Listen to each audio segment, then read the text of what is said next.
নমস্কার, বইয়ের বাক্স নতুন একটি উপস্থাপনায় স্বাগত। আজকে আমি কথা বলবো শারদীয় দেশ 1433-এ প্রসেনজিৎ সিংহর প্রকাশিত উপন্যাস পাহাড়তলীর উপকথা নিয়ে।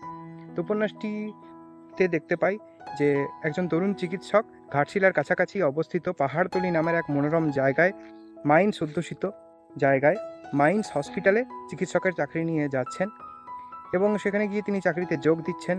আস্তে আস্তে সেখানকার ওয়ার্ক কালচারের সঙ্গে পরিচিত হচ্ছেন, সেখানকার মানুষজনের সঙ্গে পরিচিত হচ্ছেন, কিছু মানুষের সঙ্গে তার সখ্যতা গড়ে উঠছে এবং আরেকটা পর্বে দেখতে পাবো যে সদ্যই পিতৃহারা এক যুবককে, সে তার পিতাকে হারিয়েছে এবং তার পিতা তার শেষ জীবনের কিছু বছর গ্রামের বাড়িতে গিয়ে কাটিয়েছিলেন এবং সে ওই গ্রামের বাড়িতে তার পিতার শেষকৃত্য সম্পন্ন করার জন্য হাজির হয়েছে এবং সেখানে এসে গ্রামের বাড়িতে তার পিতার লেখা কিছু ডায়েরি খুঁজে পাচ্ছে এবং সে মনে মনে তার পিতার সঙ্গে একটা দূরত্ব দীর্ঘদিন ধরে অনুভব করত, যে দূরত্ব কোনোদিনই সেভাবে অতিক্রম করা হয়ে ওঠেনি এবং সে কিউরিওসিটি থেকে তার পিতার সেই ডায়েরিটা পড়তে শুরু করছে এবং সেখান থেকে তার পিতার জীবনের নানা অজানা কথা এবং কিছু জানা কথা না ঘটনাকেও আরও গভীরভাবে জানতে পারছে এবং সে তার পিতাকে এক নতুনভাবে নতুন রূপে আবিষ্কার করছে।